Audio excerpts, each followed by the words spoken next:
la grâce de Dieu nous reçoit tels que nous sommes. Elle ne nous laisse jamais tels que nous sommes. Elle nous permet de grandir, d'évoluer, de nous épanouir. Pensons par exemple à ce qu'a fait Jésus avec Zachée. Tout le monde voyait le mal en lui.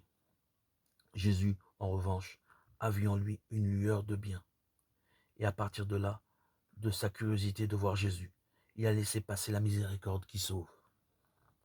C'est ainsi que le cœur et ensuite la vie de Zachée ont changé.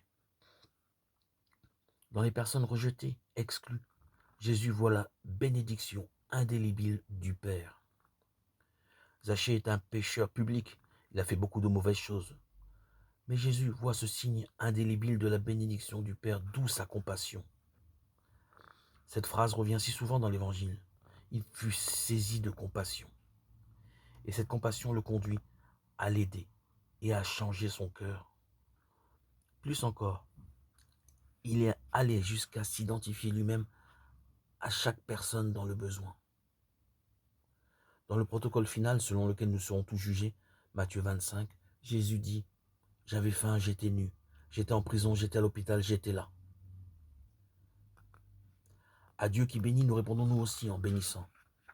Dieu nous a appris à bénir et nous devons bénir. C'est la prière de louange, d'adoration, d'action de grâce. La prière de bénédiction est la réponse de l'homme au don de Dieu, parce que Dieu bénit. Le cœur de l'homme peut bénir en retour, celui qui est la source de toute bénédiction.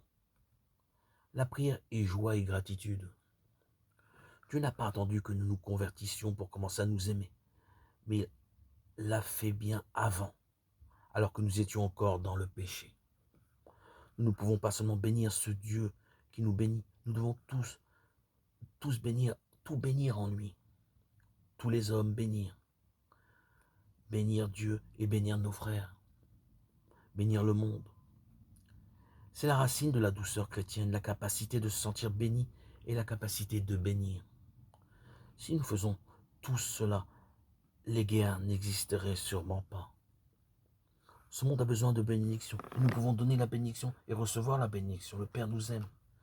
Et tout ce qui nous reste, c'est la joie de le bénir et la joie de lui rendre grâce.